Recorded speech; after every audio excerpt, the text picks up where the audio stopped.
Você tá pronto aí? Então, um, dois, três, vai!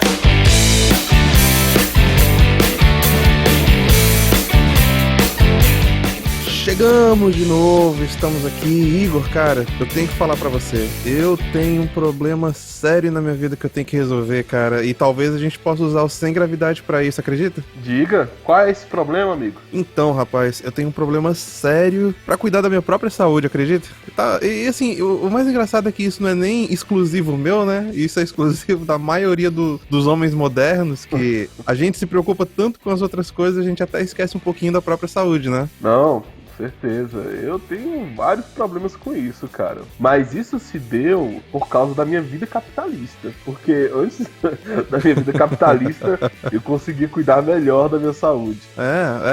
Às vezes é só um senso de prioridade mesmo que tá meio deturpado na nossa cabeça. Porque, por exemplo, olha só como é que funciona comigo. O tempo é curto, né, cara? A gente tem poucas horas no dia pra fazer muita coisa. Você sempre tem mais projetos do que horas no dia pra fazer. E quando eu penso em malhar, por exemplo, eu penso, cara, ao invés de malhar, eu poderia estar fazendo isso, fazendo aquilo, e eu acabo fazendo isso, aquilo e aquilo outro, e malhar vai só ficando pro final, sabe? Então, eu particularmente, eu não sou muito dado à malhação, da academia. Só que tem outras formas de você fazer exercício que não seja necessariamente malhação. Eu, quando era mais novo, eu sou o mestre em fazer artes marciais à prestação, saca? Vou explicar. É sério, eu fazia 1 ano de jiu-jitsu, aí parava. Aí ia pra 1 ano de boxe, parava. Aí depois voltava pro jiu-jitsu, 1 ano, parava. Depois fazia judô, entendeu? 1 ano e parava. Fiz quase todas as artes marciais durante 1 ano e parei, entendeu? Você é tipo faixa branca em tudo, né? Faixa branca. Nossa, o mestre da faixa branca, tá ligado? Você é faixa preta e você é faixa branca. Cara, mas é muito engraçado isso, né? Porque quando se fala de jiu-jitsu, eu sempre me achei muito bom, né? Por mais que faixa branca total, né? Aí uma vez, cara, eu fui treinar com os caras do BOP, eu tive essa oportunidade, né? E o meu antigo mestre, ele era capitão do BOP. Não sei se ele aposentou ou não. Você já viu aqueles caras que são meio gordinhos, mas os caras são travados de forte? Sabe? Gordinho da barriga dura? Sabe qual é? O corpo natural do homem, cara, é ser quadrado, não é ser todo definido, não, bicho. Você fica forte, você fica quadradão. Vai olhar pro pedreiro. O pedreiro tem aquele bucho quadradaço, velho. Mano, e presta atenção, eu sou um cara grande, assim, eu não sou muito alto, mas eu sempre fui um cara que tive um corpo grande, né? Então, tipo assim, duas experiências que eu tive no jiu-jitsu. A primeira foi um senhorzinho, né? O nome dele é Paulo, é meu antigo mestre, que o cara falou, ó, o jiu-jitsu é a arte suave, que nem cobra, né? Suave, mas quando você vê, já era, né? É técnica, é sistema de alavanca. Aí eu, que nada, esse cara tá falando nada com nada. O velhinho, me pegou, me botou pra cima e me carregou nas costas. Não foi isso não bota isso não. E a outra foi com esse cara do jiu-jitsu. Eu fui lutar com os caras do BOP, né? Treinar com eles. E, irmão, eu me achava forte, os caras me rodavam pra cima, me jogavam, só que. Caraca, velho. Pô, tipo coisa de anime, né? Aqueles exageros que tem, joga pra cima, roda, Exatamente. joga longe. Quando eu vi, eu já tava no chão, não sabia onde eu tava, dei umas apagadas, mas faz parte. Eu nunca fiz nenhum treinamento formal, cara, mas eu já brinquei muito com os meus amigos na adolescência, sabe? Sair na porrada. E eu lembro, cara, que a coisa tava começando a ficar séria quando a gente meio que montou um tatame na laje dos nossos amigos. Uhum. E o tatame era só um tapete mesmo. Cara, a gente saía na porrada mesmo, sacou? De machucar. Teve uma vez que eu pulei pra dar uma voadora nesse meu amigo e ele deu um tapa no meu pé, mas eu caí de boca no chão, velho. Nossa.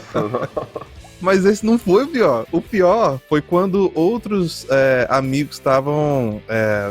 eles não estavam nem trocando, eles tinham ido pro chão mesmo, cara. Jiu-jitsu, sacou? Uhum. E um deles deu uma chave na perna do cara, do outro amigo nosso, né? E ele tentou sair dessa chave girando o joelho, né? Na base. Uhum. Só que ele girou errado, cara, e a patela dele tava presa. Ai. Meu amigo, a patela dele, se vocês não sabem, a patela é essa bolinha que tem no joelho, tá? Foi parar do lado. Meu Deus do céu. Velho, que gastura que deu, velho. A gente teve que chamar uma ambulância pro cara pra vir pegar ele, porque a patela não voltava pro lugar, entendeu? Aí você tava lá, ele travadão, com o joelho, com uma bola do lado. Meu Deus. Tem isso, cara. Mas voltando no assunto sobre saúde, que você puxou, qual é o problema? Antigamente, quando eu não tinha dinheiro, né? Não que eu tenha muito hoje em dia, mas hoje em dia eu também tenho minha profissão. Eu rodava Brasília, cara, porque aquele sistema de jovem de 19 a 25 anos, estudando e trabalhando. Então eu ia pro trabalho de manhã cedo, pegar ônibus, que, moleque, já partia a pé metade do caminho, depois ia pra faculdade, depois voltava. Então essa correria que eu tinha, você gasta muita energia, você gasta muita caloria. E aí quando você vai se especializando na vida e se tornando um bom capitalista, você não tem tanto esforço na hora de fazer os seus trabalhos, né? Você trabalha o dia todo sentado, escrevendo artigo, produzindo aula e tal. Aí, moleque, se você não tiver esse up que você tá falando, você morre na cadeira. É a mesma coisa comigo. O meu trabalho também sempre envolveu ficar sentado, pensando e sem muita atividade, sacou? Só que chega um momento na vida, cara, que você tem que começar a diversificar as formas de viver. E eu acho que eu tô chegando nessa fase que... eu lembro que quem foi? Foi Jordan Peterson. Ele tava falando de um estudo que ele falava que era uma coisa muito contraintuitiva que acontecia, sabe? Que é mais ou menos assim. A gente imagina o cérebro como se fosse um músculo, né? E você, quanto mais exercita o músculo, mais capacitado ele fica. Então, quanto mais tempo você ficar sentado lendo, mais sabido você vai ficar. Essa é a presunção, certo? Aham. Só que aí ele falou o seguinte, cara, isso tá errado, porque o cérebro, ele basicamente funciona à base de sangue. Então, quanto mais irrigado ele estiver, mais sabido você vai ficar, entende? Uhum. Então, na verdade, o caminho pra você manter as suas faculdades mentais lá no alto é malhar, cara, porque não existe uma forma melhor de você bombardear o teu cérebro com sangue do que você incrementar o teu sistema circulatório. E pra incrementar o sistema circulatório, o que você faz de melhor é atividade anaeróbica. Então, tá aí, meu amigo. Correr. O que aprendemos hoje, colegas? Vamos puxar ferro citando Schopenhauer aqui, entendeu? Cara, e olha que irônico, velho. Os bombadões são quem tem a maior possibilidade de ficar gênio. Cara, isso aí. Ai, a gente esse tempo todo achando que o segredo era ler livro e... Né, negócio de ler livro, vou jogar pra fora, montar minha academia aqui no lugar do escritório e já era. Pois é. Mas aí, Igor, eu até uso esse papo pra puxar uma proposta aqui pro Sem Gravidade, cara. Será que na terceira temporada a gente não consegue começar um projeto, mesmo entre nós dois, e sei lá, quem sabe incentivar os nossos astronautas a ficar mais sarados também, velho? Vamos, cara, eu tô precisando. E a gente nem combinou isso, viu, ouvinte? É na hora que bora, eu tô precisando, cara. Tava comendo uma panceta ontem. Panceta, pra quem não entende de carne, é a mesma coisa de bacon. Só que o bacon ele é defumado. A panceta é a barriga do porco sem estar defumada, né? E eu comendo aqui ontem, eu pensando assim, cara, eu vou morrer, entendeu? Então vamos sim. Não, meu amigo, e ontem, cara, eu resolvi experimentar uma coisa nova. Você vai até rir de mim, porque isso não tem nada de novo, mas aqui em casa pelo menos é novo, porque a gente não tem costume de comer muito porco, a não ser bacon. Mas bacon eu nem considero porco mais. O bacon é só um produto aí, Existem todas as carnes erradas, existe a carne certa, que é o bacon, entendeu? E eu comprei uma costela de porco, cara. Mas era aquela costela, meu amigo, que a carne tava desgrudando do osso só de você soprar, entendeu? Que delícia, mas eu pensando a mesma coisa. Vou dar um conselho, inclusive, para os nossos astronautas, tá? Nesse momento que às vezes você não tá conseguindo comprar... Que a carne tá muito cara aqui nessa nossa ilha de Veracruz. A carne bovina. Carne de porco no Brasil se produz muito pouco, cara, sabia? E é uma carne fácil de se produzir e o brasileiro consome pouco. Obviamente você não vai comer uma panceta todo dia, porque senão, né, meu Deus do céu, a gordura. Mas tem partes do porco que são menos gordurosas e é muito barata a carne, tu acredita, cara? Mas o porco na parte da produção é meio problemático, Igor, porque ele é fácil de produzir, entendeu? Mas, cara, ele destrói tudo ao redor, velho. Porque pra você manter o chiqueiro do jeito que o porco tem que ter, velho, eu lembro que eu tava lendo que a China, eles pararam de produzir porco no nível que eles precisavam porque tava destruindo o país, velho. Então, é porque o porco, ele é tipo a galinha dos mamíferos, entendeu? É mais fácil de se produzir. Agora, aqui no Brasil se consome muito pouco. Você vai pegar, por exemplo, na Europa você consome muito pouco, né? Aqui no Brasil a gente não tem muita afeição, a gente tem mais afeição pela carne bovina. E por mais que se tenha esse trabalho, como você disse, ele é mais fácil de ter a produção, é mais rápido, mas o mercado brasileiro não vende tanto. Por isso que quem for comprar qualquer carne aqui no Brasil, você pode verificar, tá metade do valor da carne bovina. Mas Igor, você quer saber qual é a prova de que a gente precisa mesmo fazer alguma coisa quanto à nossa alimentação e exercício, cara? Diga. A gente tinha o objetivo de falar aqui no início sobre saúde e acabamos falando de carne. E depois dessa, meu amigo, só sobe a música aí, porque, meu Deus.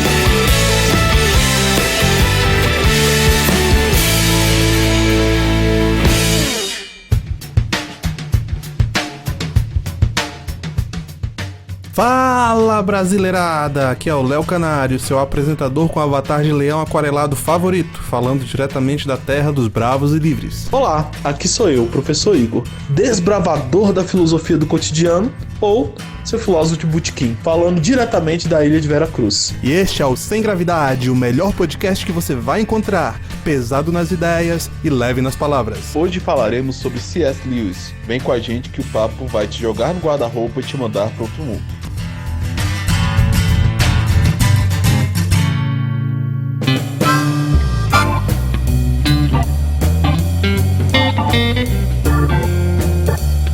Nessa semana o povo tá engajado com a gente, né, cara? Cheio de comentários, cheio de gente que tá gostando do programa, isso é bom demais, né, não? É assim que eu queria ver o Sem Gravidade. Tô muito alegre com isso, e inclusive com os julgamentos, né?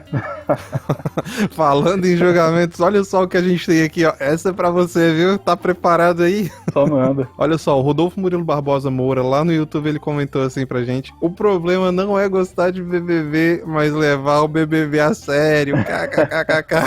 Ó, eu não levo o BBB a sério. Eu tenho uma separação muito nítida pra mim, que eu acho que eu até falei isso no episódio, né? Eu separo o entretenimento do estudo. É aí que tá, quando você começa a estudar muito algo que você gosta, aquilo acaba se tornando entretenimento. E eu sei separar essas duas coisas, algo que é pra me entreter e algo que é pra eu estudar, né, etc. Só que assim, tem muita gente que leva a sério mesmo BBB, né? Que olha assim e fala assim, isso aqui é uma experiência social. Não é, colega. O Boninho tá sempre ali atrás, mexendo os bonecos, avisando a Carol Conká. Quem pegou a referência, pegou.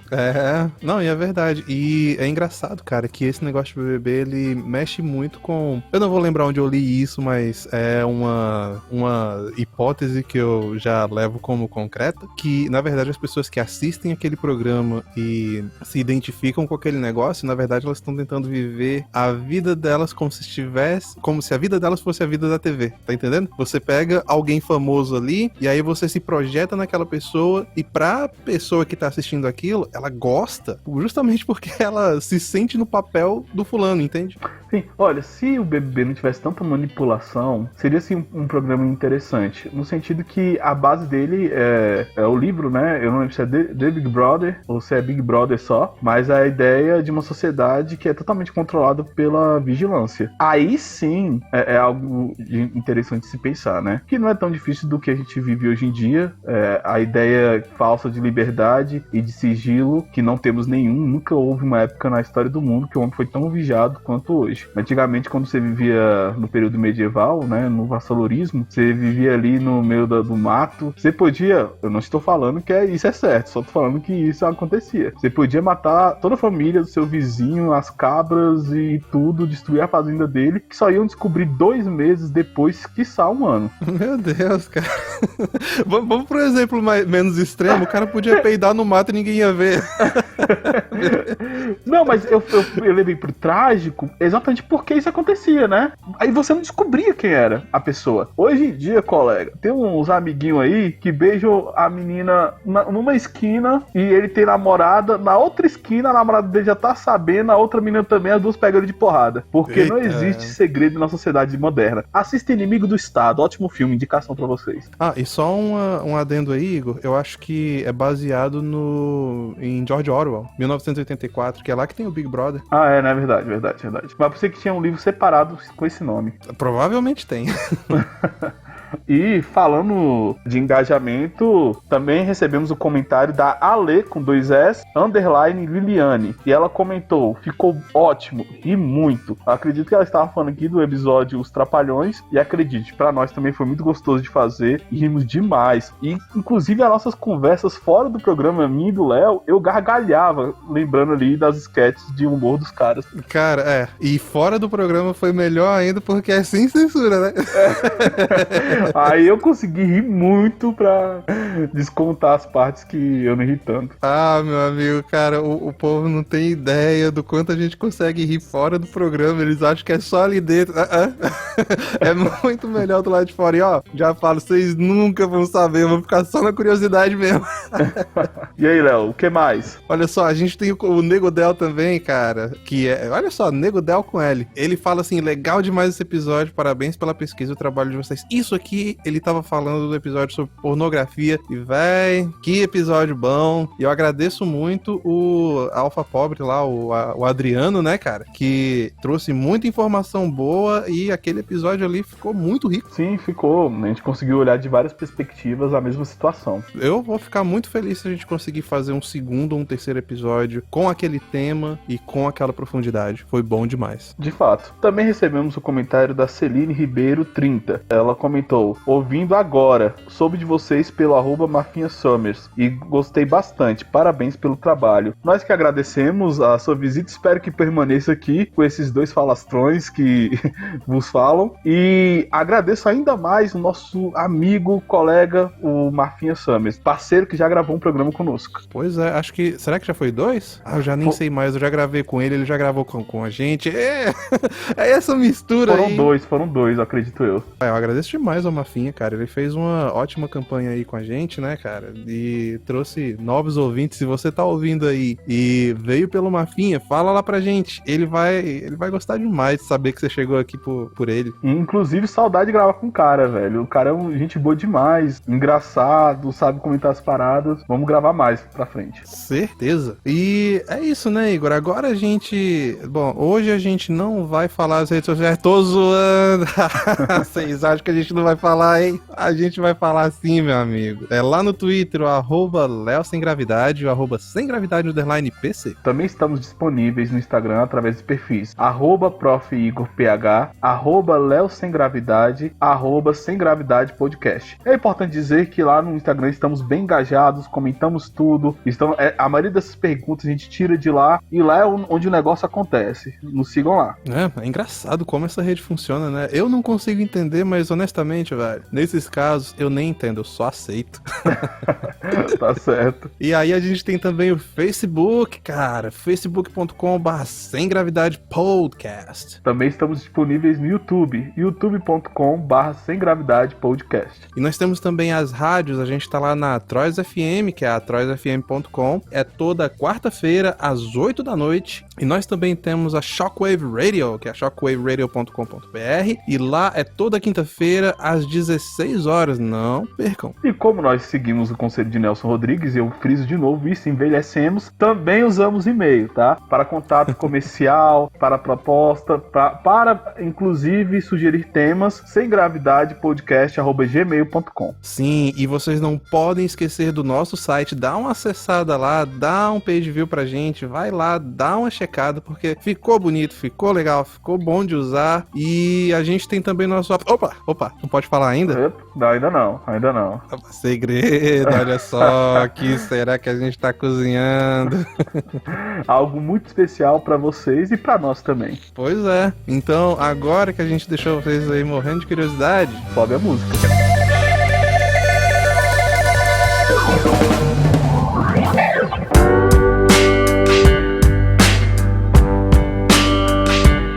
Bem-vindo de volta, astronauta. E hoje, cara, a gente vai falar de um autor que é amado por muitos, odiado por poucos. Será que tem alguém que não gosta desse autor, Igor? Cara, é difícil, né? Porque C.S. Lewis, ele agrada gregos e troianos, né? Ele agrada evangélicos reformados, católicos e até ateus. Pois é, imagina só um cara que consegue reunir essa gama de gente que não começa começa a pular no pescoço um do outro enquanto lê ele, cara. É incrível. C.S. Lewis, que é o tema de hoje, é o autor que embarcou multidões na sua literatura, no seu jeito de escrever e principalmente no conteúdo de sua obra, né? Exatamente. E é muito bom mergulhar nesse autor. Vale lembrar que, além de grande literário, ele também era um filósofo, historiador. Ele é um daqueles caras que você não consegue definir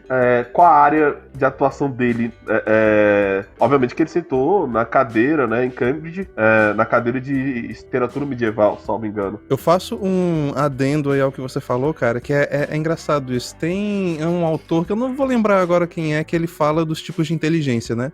Eu tenho algumas críticas contra esse negócio de tipos de inteligência aí, mas tira pra lá. A crítica, e vamos só entender o que o cara falou. Ele falava que nós, os seres humanos, temos tipos de inteligência. Por exemplo, inteligência espacial, que é você conseguir se mover no espaço igual um jogador de futebol faz, entendeu? Uhum. E inteligência linguística, e são 6 tipos, se eu não me engano. Se você lembrar aí, você me fala, Igor. Inteligência intrapessoal, interpessoal, emocional, corporal, espacial, linguística, lógico-matemática. Eu sei disso porque eu usei esse autor, que agora fugiu o nome também, mas eu sei que é uma tese de Harvard, né? São os 12 tipos de inteligência. Eu usei ele no meu trabalho de especialização na Universidade Católica. Combinou direitinho, cara. Então, esse fulano aí, ele falou sobre isso, e eu não sei se foi ele ou se foi um outro autor se baseando no trabalho dele. Ele dizia que os gênios são os caras que vão além em pelo menos 2 desses tipos de inteligência, entende? Que é o cara que não só manja de uma das áreas, mas que ele manja de 2 e consegue combinar as 2 pra gerar um conhecimento novo. E aí, quando você pensa no Lewis, cara, como negar que ele não é um gênio? Não, sim, e olha que o advérbio gênio, pra mim, eu dou pra poucos, né? Porque se eu chamo qualquer um de gênio, o que eu vou chamar Einstein, né? E C.S. Lewis, ele tá nesse enquadramento que eu acho o cara genial. Não tem como negar isso. Ele atuava em várias áreas e ele tinha essa capacidade, né? Olha que interessante. Isso é uma coisa que eu pretendo, que eu busco dentro da minha área de licenciatura como professor, que é você falar de um jeito que a pessoa que não é iniciada na área entenda, e aquele que é iniciado, ele olha pra sua fala e fala, nossa, que profundo. Tem um cara que fazia isso aqui no Brasil, que era Ariano Suassuna, e eu acho que é mal de literário, né?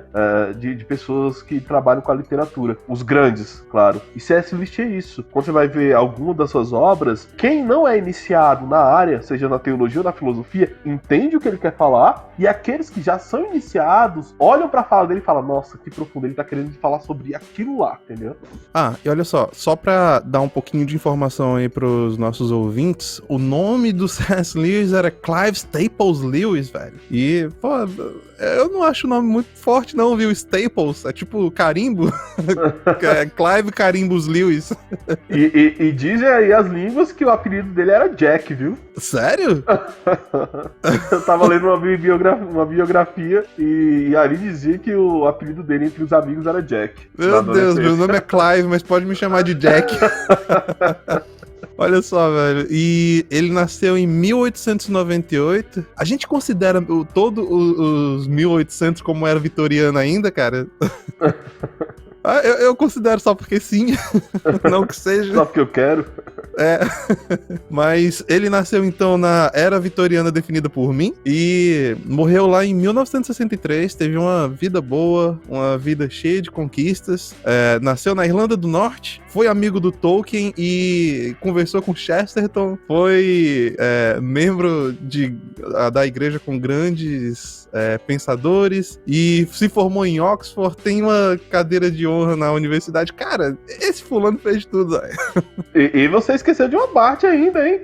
Lutou na Primeira Guerra Mundial. Foi voluntário pra guerra. É mesmo, ele lutou na Primeira Guerra Mundial. E teve mais. Na Segunda Guerra Mundial ele teve um papel decisivo também nas linhas de trás, né? Que é o cristianismo puro e simples. Mas a gente vai falar daqui a pouco. Não é agora ainda, não. Vale lembrar que dentro da formação dele, qual é a maior característica desse pensador dentro ali da área psicológica, digamos assim? É que C.S. Lewis, ele é um cara honesto. Isso é muito importante, sabe? Porque, ainda mais nos dias de hoje, que se diz que a gente vive numa pós-verdade, numa pós-modernidade ou num mundo líquido, seja como você quiser classificar isso, né? Por mais, a gente tem várias definições, mas nos dias de hoje, como a gente tem um bombardeamento de informação, a gente não liga muito pra verdade. Eu falo de maneira genérica, óbvio. E C.S. Lewis, ele parece que é um contraponto à nossa sociedade atual, porque ele era muito honesto consigo mesmo. Ele era ateu porque ele realmente não acreditava e não via sentido numa fé cristã. Ele era freudiano, né? Ele entendia, ele tinha uma certa angústia no pensamento dele dentro da sua formação, mas ao mesmo tempo, desde a infância, ele foi iniciado na lógica, né? O pai dele pagou um professor rígido de lógica para ele desde o início, então ele era muito honesto com seus estudos e com aquilo que ele lia, com aquilo que ele pensava. Sim, e isso é interessante, né, cara, que ele foi instruído, se eu não me engano, foi na fé católica, durante toda a vida dele, e ele chegou num momento da vida que ele falou, não, isso não é pra mim, e ele desistiu da fé, do cristianismo, e passou a ser ateu. E dizem aí as biografias e o povo por aí que ele voltou à fé cristã conversando com Tolkien, né? Sim, a fé cristã, dizem que ele se aproximou de Cristo, né? Ele falava, eu não vou lembrar agora onde eu li, qual livro dele, mas ele falava que o Tolkien foi quem o aproximou das chagas de Cristo. O cristianismo realmente foi uma apresentação de Tolkien para C.S. Lewis, mas um pouco antes ele já tinha aceitado a existência de Deus através de uma aula de filosofia, né? E é muito interessante falar sobre isso, porque, perceba, ele era um leitor que lia de tudo. O cara, ele lia ateu, tanto que o cara, ele tinha uma pegada mais pra Freud. Mas, ao mesmo tempo, ele lia Santo Agostinho, ele lia São Tomás de Aquino, ele lia Pascal. Ele tinha uma leitura, ele lia Chesterton. Ele tinha uma leitura muito dedicada a todos os autores que ele achava inteligentes. E qual era o comentário dele sobre esses autores? Ele falava o seguinte: como podia ser tão inteligentes e crer nesse conto de fadas religioso? Era o questionamento dele. Até que ele vai chegando na maturidade dele e ali, como eu falei, sendo sincero consigo mesmo, ele começou a fazer alguns questionamentos dentro de uma aula de filosofia e no final ele fala o seguinte: quando ele aceita o teísmo, isso aqui ainda não é o cristianismo de fato, né? Tanto que o cristianismo, ele vai ter essa aproximação através do amigo dele, Tolkien, o sul-africano, né? Um dos escritores preferidos também. Mas ele fala o seguinte, eu acho muito bonito essa frase dele, quando ele aceita Deus, né? No sentido de acreditar que existe um Deus. Ele fala o seguinte: cedi, enfim, admitindo que Deus era Deus. Ajoelhei-me e orei. Talvez, naquela noite, o mais deprimido e relutante converso de toda a Inglaterra. Não percebi, então, o que se revelava hoje, a coisa mais ofuscante e óbvia, a humildade divina que aceita um converso mesmo em tais circunstâncias. Caramba. E a partir desse momento ele fala assim: olha, eu tenho que ser honesto comigo. Deus é Deus. É porque esses grandes pensadores, cara, imagina, isso é uma coisa que não se vê hoje em dia, né? Porque a pessoa tem que se esvaziar do seu próprio ego para conseguir reconhecer que existe algo maior do que ele próprio. E a gente tá tão imerso nesse mundo cheio em que tudo gira em torno do próprio umbigo, com esse humanismo exacerbado, né, cara? Tudo revolve ao materialismo, ao humanismo, à própria pessoa, e eles acabam se esquecendo de que, né, somos só humanos. Exatamente. E perceba que o que você está falando é um dos pontos que C.S. Lewis vai ligar lá em um dos livros dele mais consagrados, né? Que é a Carta do Diabo ao Seu Aprendiz. Ele vai falar exatamente sobre esse ponto, mas aí eu comento mais pra frente quando a gente for falar sobre o livro. É isso mesmo. Mas aí, cara, eu acho que já dá pra gente puxar um gancho aqui pra atuação dele na Segunda Guerra Mundial, né? E mais especificamente, Cristianismo Puro e Simples. Essa obra-prima que ele nos presenteou enquanto ainda estava vivo. Uma coisa interessante sobre Cristianismo Puro e Simples é o seguinte: esse livro, na verdade, cara, ele foi encomendado como uma série de palestras no rádio. Você sabia dessa? Sim, pela BBC. Eu dei uma pesquisada sobre. Pois é, o livro ele saiu durante a Segunda Guerra Mundial e a ideia era que se fizesse essa série de palestras pelo rádio pra dar aquele up nos soldados, entendeu? Alguma coisa que desse ânimo, que desse sabe, vontade de lutar que desse algo pelo que as pessoas pudessem lutar na guerra. E eles pensaram no que, olha, a gente tem que fazer algo focado no cristianismo e a gente precisa de uma personalidade. Então eles chamaram o Lewis, que já era reconhecido, já tinha toda uma bagagem e não tinha inimigos, digamos assim, né? Simplesmente todo mundo gostava dele, cara. E com toda essa bagagem que ele tinha, com todo esse conhecimento, ele foi capaz de criar essa série de palestras com o seguinte pensamento na cabeça. Ele focou em falar sobre as coisas que todo cristão concorda. Seja ele anglicano, seja ele católico, seja ele calvinista, arminiano, qualquer coisa, cara. Ele focou no que todos os cristãos concordam. Então, sem as pequenas coisas que nos separam, ele pensou, olha, vamos fazer isso daqui com base naquilo que nos une. E é justamente isso o cristianismo puro e simples. São as bases da fé cristã expostas de uma forma maravilhosa.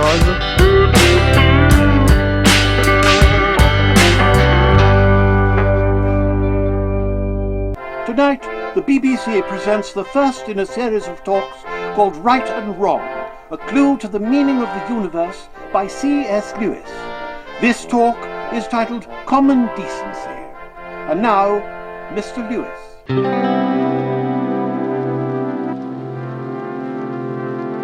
É até engraçado que ele começa o livro não falando necessariamente do cristianismo, mas só de lógica, né? Exatamente.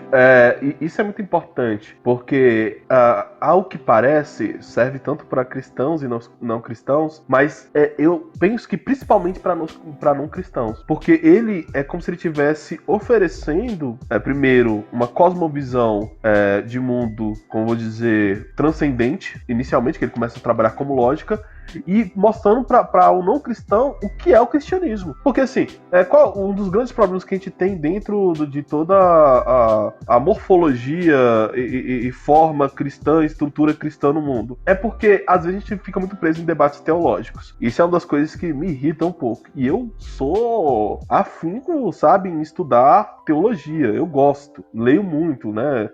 De Santo Agostinho a Chesterton. Só que é o seguinte, tem um problema que quando você fica muito nessas leituras, às vezes você perde o simples, a mensagem do evangelho. E ele faz isso, né? E ele tá fazendo uma apresentação ali do cristianismo. Tanto que no início do livro ele fala o seguinte: é como se o cristianismo fosse uma casa, né? E você tem ali o livro dele é um corredor da casa. Você entra, você vê o corredor da casa e ali é o cristianismo. Só que ele só tá apresentando o corredor pra pessoa realmente encontrar o cristianismo no sentido de salvação, de conversão. Ela que tem que abrir os cômodos e entrar. Porque ninguém dorme no corredor da casa. Se você quiser dormir, tem que abrir o quarto, os cômodos, deitar na cama e apreciar a lareira. E é interessante que esse livro, Cristianismo Puro e Simples, ele é um remédio muito bom também pra algo que pra um problema que a gente tem hoje, né, cara? Que é o ateu de Facebook, que eu chamo de ateu tadinho, que é o cara que acha que sabe tudo sobre cristianismo, mas quando começa a falar, realmente não tem ideia do que é o cristianismo, né? Ele pega aqueles ritos que ele vê, ou aquela ideia superficial que ele vê pelas pessoas, não pelo cristianismo. Você entende o que eu tô tentando falar? Que ele vê a forma através da execução das pessoas e não do que é dito. Aí ele foca principalmente no que as pessoas fazem de errado e esquece do que fazem de certo, e é esse o cristianismo pra ele. É uma forma que não é exatamente o que é o cristianismo. É porque, assim, se você for pegar a caricatura do cristianismo, você nunca vai conseguir chegar a nada. E vez ou outra, hoje em dia eu acho que, pelo menos, eu participava muito de debates de apologética. Hoje em dia não tanto. Eu acho que hoje em dia até diminuiu a existência dos ateus todinhos. Eu tenho muitos amigos ateus, mas amigos que conversam comigo, como eu falei da característica de C.S. Lewis, sinceramente, né? Sem a tentativa de quem ganha o debate. Conversar com sinceridade, né? Uma conversa socrática. Mas, assim, vez ou outra eu encontro um ateu todinho por aí. E a primeira coisa que vem na minha cabeça, e a primeira coisa que eu expresso é o seguinte, colega, deixa eu falar pra você aqui. O cristianismo, e eu tô falando de questão teológica, tem 2000 anos de existência. Você realmente acha que você com 13 anos de idade descobriu a contradição do cristianismo, cara? Você realmente acha isso? O pessoal tá há 2000 anos debatendo o negócio, entendeu? 2000 anos. E as melhores mentes do mundo.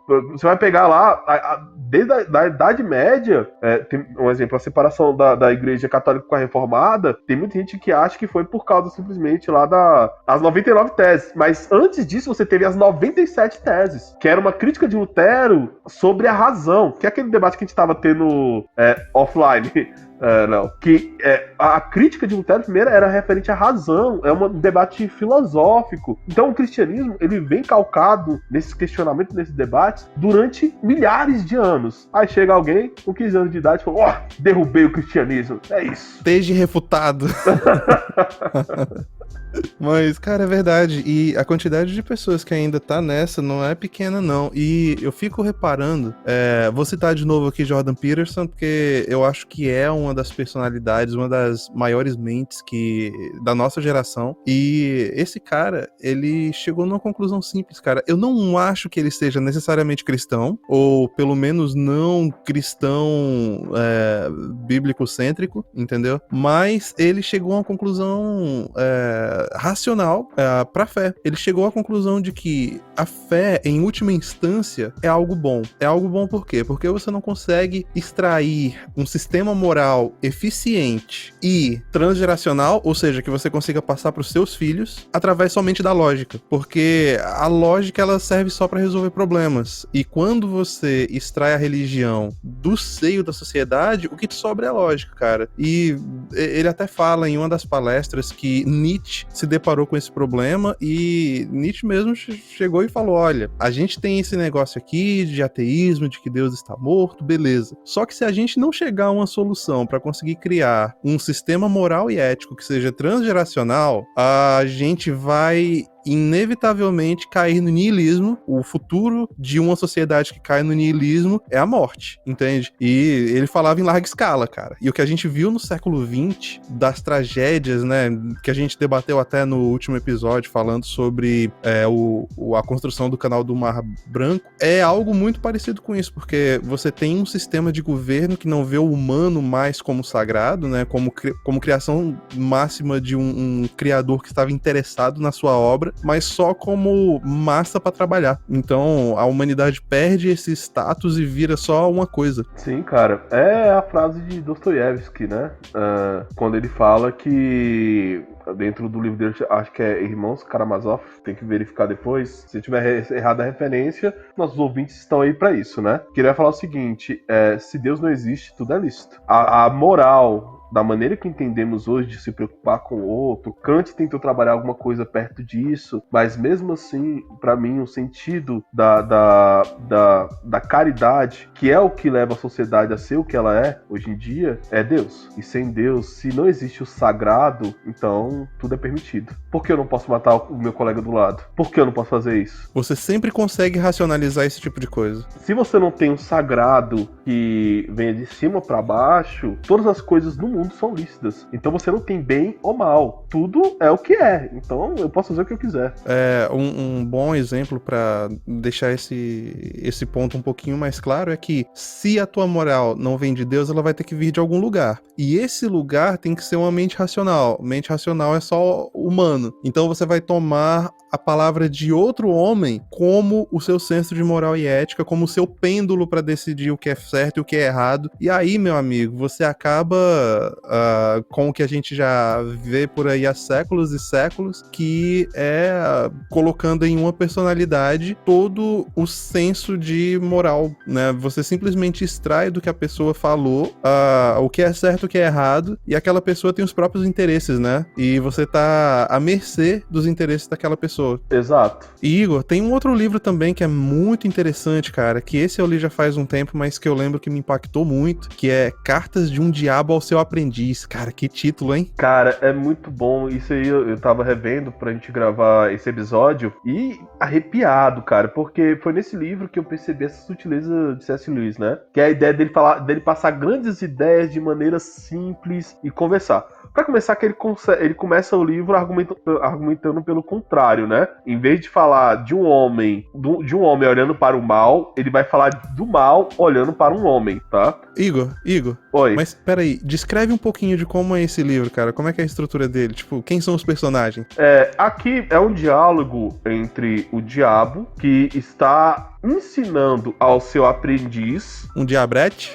Exatamente, que tem um paciente que é ateu, e esse aprendiz, ele tem a missão de levar, obviamente, esse paciente à incredulidade logo para o inferno. E o diabo, ele vai escrevendo cartas, ensinando para ele quais são os fundamentos lógicos, isso é muito importante, e racionais, para que ele tenha essa influência sobre o seu paciente. E eu fiz alguns pontos aqui, só pra a gente passar por cima, que um dia a gente vai gravar um episódio, né, Léo, falando sobre, se aprofundando em todos esses temas e esses livros. Hoje a gente só queria apresentar um pouco da obra de C.S. Lewis por cima, mas eu tirei alguns pontos aqui, tá? Primeiro, né, qual é o primeiro conselho do diabo ao seu aprendiz? Não, primeiro não, um dos. Ele fala o seguinte, olha, faça com que esse homem, ele se preocupe muito com as coisas do dia a dia. Nossa, isso aqui é muito profundo, cara. Porque se você... Qual é o problema da sociedade atual? Agora eu estou elaborando em cima disso, tá? Qual é o problema da sociedade atual? Inclusive, é um problema que a filosofia também enfrenta, dos homens não quererem mais estudar filosofia. Filosofia também fica em segundo quadro, e como a religião também. Porque se você é atolado na vida prática, sabe, imerso nessa vida do dia a dia, de trabalho, escola, durmo, acordo, tem que comprar o café, tem que lavar o cabelo dos meninos, tá entendendo? Se você é imerso nessa vida, você não tem tempo pra pensar algo para além dessa vida. Então, a morte da alma está na vida prática. E ele aconselha, vai lá e incita esse cara a ficar preocupado com as coisas do dia a dia. Porque preocupado com as coisas do dia a dia, ele não vai pensar, ele não vai olhar para as coisas maiores. Isso também é um problema que a gente tem hoje em dia na sociedade. Quem vai falar isso também é um ateu, por incrível que pareça, né? Bertrand Russell, né? Que ele vai falar sobre a importância da filosofia, um texto clássico. E ele fala que a filosofia, ela tenta olhar para coisas maiores também. É sair da vida prática.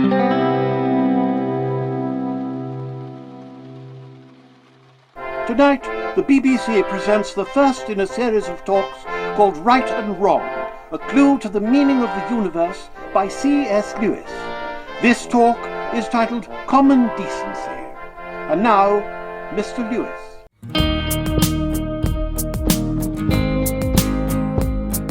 Outra lição que o livro traz também é tornar o seu paciente extremista. Porque, se você vai percebendo, qual é o trabalho que o diabo tá querendo passar pra esse cara aqui, em síntese? É desviar o olhar dele pra outras coisas que não sejam as coisas maiores. O transcendente. Então, todos os conselhos dele são exatamente uma tentativa de desvio. Exemplo, fala pra ele estudar o Jesus histórico. Isso aqui é muito bom, cara.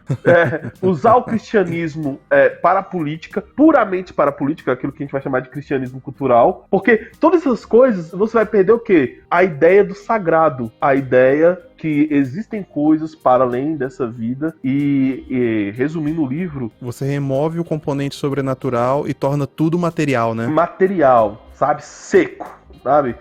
Vida de atrito, vida que não tem sentido. E todos os conselhos dele, agora obviamente que ele vai trabalhar isso de forma elegante e de forma profunda. E também ele trabalha o óbvio, né? Que em uma luta com o diabo, vamos lembrar que se a gente vai usar o argumento bíblico, o diabo é um dos grandes problemas do homem, mas não só o diabo, né? O próprio homem, né? O pecado original. A própria natureza. A própria natureza, o mundo quanto ideologia anticristo, que são as amarras que prendem o homem, mas em um debate racional com o diabo, você não ganha, porque um dos maiores entendedores do homem é o próprio Satanás. Cara, esse livro eu recomendo demais. é muito bom. Ele, como eu falei, eu li ele há um tempo atrás, ele enraizou muita coisa em mim, então eu recomendo pra vocês aí, gente, se vocês tiverem a chance, lê ele, é curtinho, não é longo não, vale a pena demais. Só apontar aqui que eu falei o problema, mas não falei a solução, né? O problema, obviamente que o problema dessa vida racionalizada, que o diabo ele ganharia, é você olhar pro transcendente de Cristo. Pronto, agora finalizei, porque eu não dei a solução lá atrás.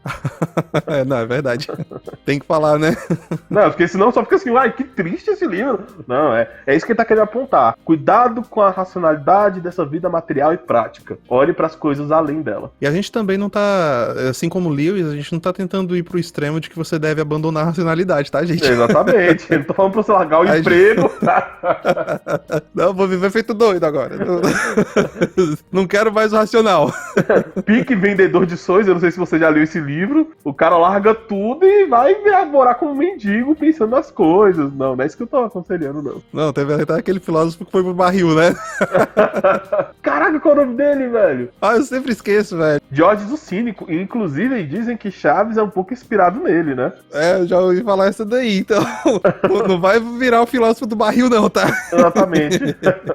Mas aí, Igor, a gente chega na obra mais conhecida e consagrada de C.S. Lewis, cara, que na verdade não é uma obra, é uma série de livros e que já até foi pro cinema, não é mesmo? Crônicas de Nárnia. Oh, bom demais. Tenho tatuado no meu braço, literalmente. Eu tenho uma tatuagem do Aslan no meu braço. Olha aí. E Crônicas de Nárnia, cara, como aquilo é profundo, porque você chega no nível máximo do storytelling, né, cara? Que é quando você consegue unir uma filosofia de vida com uma história que consegue conversar internamente com as pessoas. Você lê aquilo dali e depois de ler, a ideia fica martelando na tua cabeça sem você nem mesmo perceber, né? Exatamente.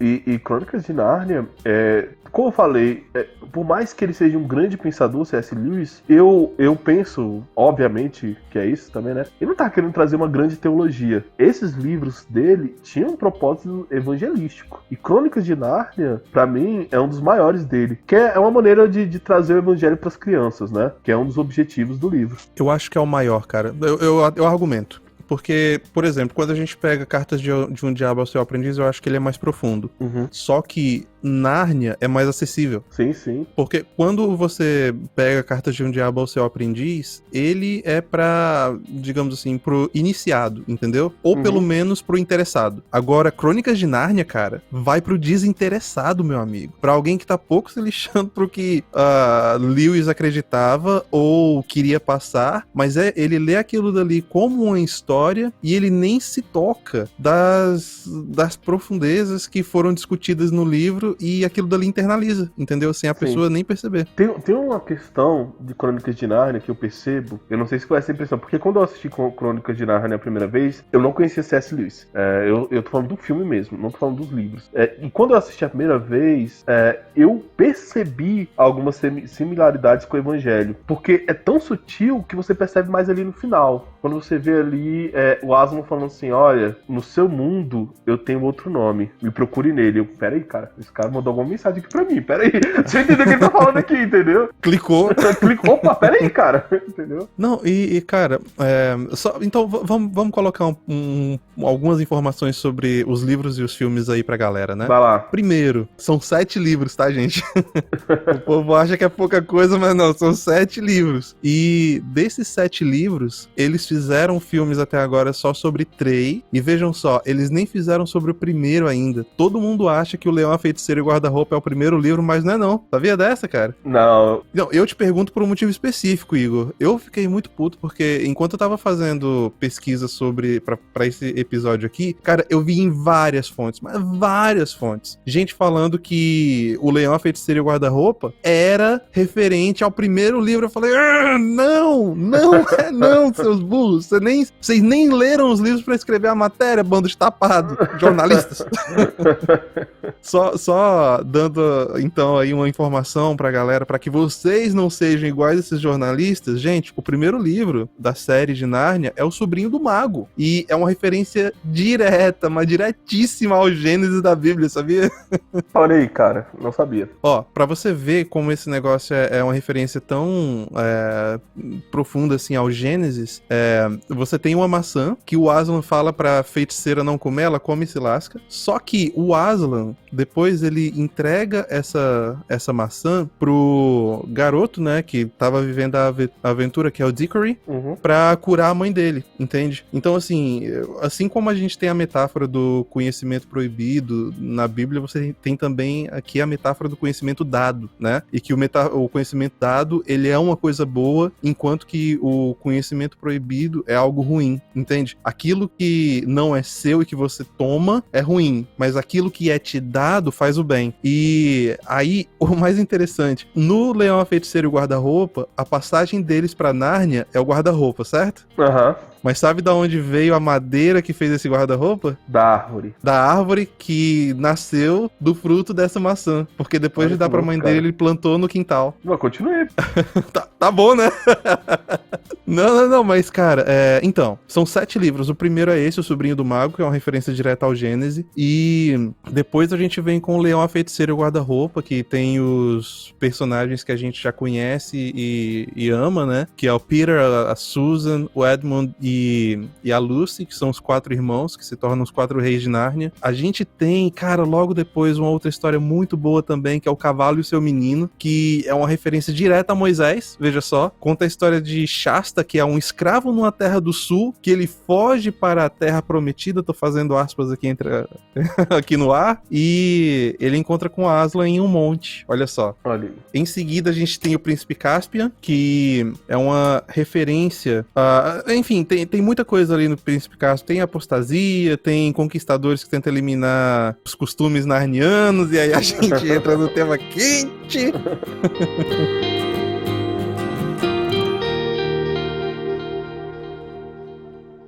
Tonight, the BBC presents the first in a series of talks called Right and Wrong, A Clue to the Meaning of the Universe by C.S. Lewis.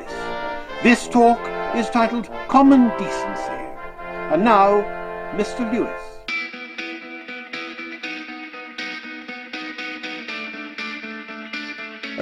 Logo depois, a gente tem a Viagem do Peregrino da Alvorada, que esse sim teve filme, e eles apresentam um personagem novo, né, que é o Eustáquio, que é o primo dos meninos originais, e ele é o chato da galera, e o chato da galera é quem não acredita em Aslan, veja só. Até o Todinho, brincadeira. Exatamente, o pior que é, cara, ele é a representação do cara chato aqui. Mas, velho, esse livro, ele tem uma mensagem muito bonita também, que é justamente do cara que provavelmente muito autobiográfico, entende? Porque é quando o ateu se encontra com Deus, né? E o que ele encontra não é a figura do poder, mas a figura do amor, né? Exato. A gente tem a Cadeira de Prata logo em seguida, depois da Viagem do Peregrino da Alvorada, que ele retrata meio que uma viagem ao inferno, né? E por fim a gente tem a Última Batalha, que é uma referência ao Apocalipse, cara. Então cada um dos livros de Nárnia tem uma referência clara a um trecho da Bíblia, a algo que ele queria falar, entende? Mas, de novo, ele não tá inventando a roda. Ele tá contando essa história que já tá aí há milhares de anos, que a gente já conhece tão bem, mas que tem tantas facetas e tantas nuances que ele pode contar como se fosse algo totalmente novo. E é incrível porque, assim, aquela sutileza de Lewis, né? Se você lê sem entender esse contexto, você percebe, mas sem perceber, né? É aquela coisa que fica, você olha assim, olha, tem similaridades com uma história antiga que eu conheço há muito tempo, que é a Bíblia. Eu lembro que a primeira vez que eu vi o Leão, a Feiticeira e o Guarda-Roupa foi até um momento estranho, cara, porque logo no fim do filme você tem o sacrifício do Aslan, né? Aham. E quando ele volta à vida, cara, eu eu lembro que, bom, é claro que o homem não chora, todos sabem disso, mas a gente sua pelos olhos de vez em quando a gente malha muito. E aí, velho, eu lembro que, eu não sei mais onde estava passando, mas acho que eu tava na sala de casa, entende? E aí aquele momento que você engole o nó da garganta, né? Do Aslan voltando à vida, e você já viu aquele filme que tem um guarda que ele tipo chupa a lágrima de volta pro olho? Um daquele ali, sabe? Porque a cena é linda, eles fizeram a CGI muito bem feita e o texto também é incrível, cara. Então emociona mesmo e, velho, essa é uma das poucas obras que eu quero levar pros meus filhos. Sim, tem uma frase icônica, né? Que é os diálogos, na verdade, os diálogos entre a Aslan e a Lúcia são maravilhosos, assim, né? Sempre eles querem passar alguma coisa, alguma mensagem, e tem um diálogo maravilhoso, e esse aqui completa um pouco do cristianismo puro e simples, a ideia do saguão, que é o Aslan falando, a Lúcia pergunta pro Aslan, né? Aslan, como você está grande? Aí o Aslan responde, é porque está mais crescida, meu bem. Aí Lúcia retruca, e você, não? Aslan fala, eu? Não. Mas à medida que você for crescendo, eu parecerei maior aos seus olhos. É aquela ideia, como também o argumento do saguão, de você entrar na casa, cristianismo puro e simples, te colocar nos corredores, mas é você que vai abrir a porta, entrar nos cômodos para deitar e aproveitar a lareira, entender e dormir ali na casa, na grande casa do cristianismo, né, à luz de Cristo. Isso também me lembra a passagem de Oséias, né? Aquela ideia de Oséias 6:3, que fala o seguinte: então conheçamos e prossigamos em conhecer ao Senhor. Porque é a ideia de seguinte: quanto mais é que nem o sol, quanto mais perto eu fico do sol, maior ele fica para mim. Do mesmo jeito,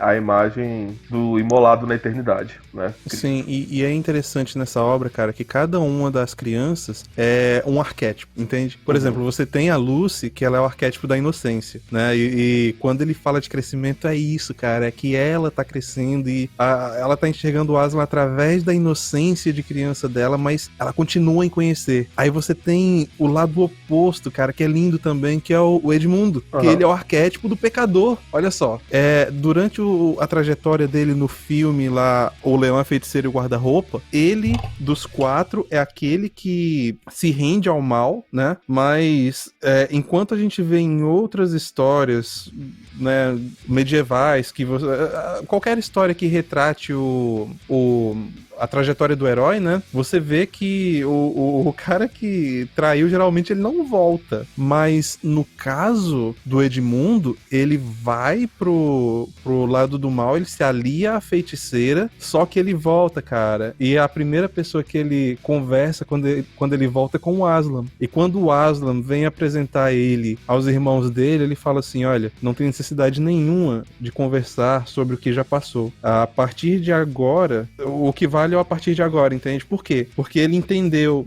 Edmundo entendeu o que ele fez, se arrependeu, e depois que se arrepende, cara, aí volta outra passagem bíblica, né? Porque Deus, ele fala que ele escolhe esquecer, ele escolhe jogar os pecados no mar do esquecimento. E assim, quando você pensa que Deus é um ser perfeito que não esquece, é que você entende a profundeza desse comentário na Bíblia, né? Se ele escolhe esquecer, meu amigo, não é pouca coisa não. Então, Aslan traz isso para as crianças, então ele fala: vocês também escolham esquecer, porque o perdão já está dado. E, cara, quando a gente pensa em termos de cultura do cancelamento, é que a gente vê o quão poderosa é essa ideia do perdão e o quanto a gente sente falta dela na modernidade, né? Perfeito. E se a gente for entrar nessa questão da cultura do cancelamento, o que eu mais percebo é que existe toda uma hipocrisia envolta na questão, né? Que quando a gente fala sobre cultura do cancelamento, a gente fala sobre o julgamento das falas públicas, né? Quando no recôndito dos nossos lares, às vezes a gente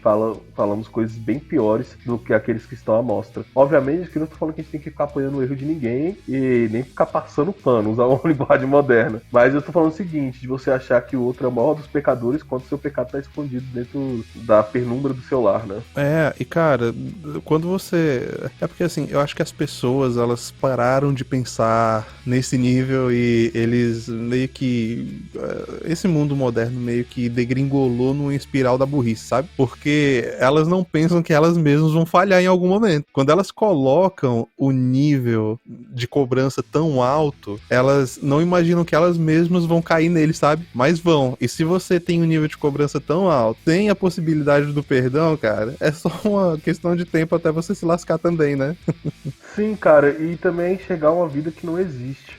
Um exemplo, quando a gente fala sobre essa questão de falas, que somos contrários, eu sou o tipo de cara que se eu vejo alguém falando uma coisa que eu discordo, em vez de ir lá, eu chego na pessoa e falo, cara, eu discordo disso aqui que você falou, tal, que essa é a vida humana, esse é o diálogo, isso que nos torna uma sociedade viva e eficaz. Quando eu dou a rasteira numa pessoa, em vez de ensiná-la, eu tô fechando toda a abertura de diálogo, e provavelmente essa pessoa, ela vai fazer a mesma coisa que eu fiz com outrem, né? Aí o que acontece? A gente se torna uma sociedade da vingança. E é isso que eu percebo. Para além também de todo um discurso meio elitista, né, que existe aí dentro dessa cultura do cancelamento também, né? Porque eu sou um cara que eu venho de duas áreas totalmente diferentes.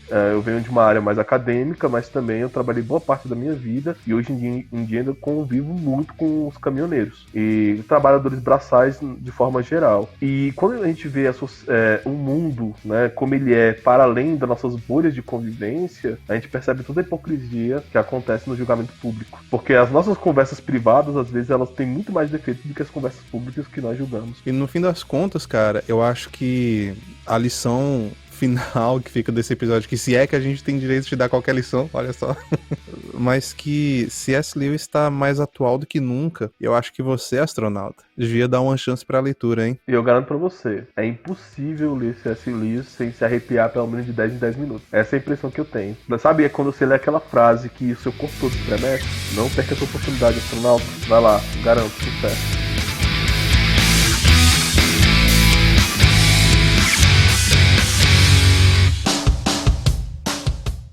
E chegamos ao fim de mais um Sem Gravidade Podcast, pesado nas ideias e leve nas palavras. Se você gostou desse programa, nos dê uma boa avaliação lá no iTunes, no Spotify ou onde quer que você nos ouça. Nos siga também lá no Twitter, tem o @LeoSemGravidade e o @SemGravidade_PC. Estamos também no Instagram, você pode nos encontrar no @ProfIgorPH e no @LeoSemGravidade. Estamos também no Facebook, no facebook.com/SemGravidadePodcast. Estamos no YouTube, é só procurar por Sem Gravidade Podcast. Se tiver uma sugestão, elogio ou crítica, pode mandar também um e-mail pra gente lá no semgravidadepodcast@gmail.com. Isso é tudo por hoje, pessoal, e nos vemos na próxima semana.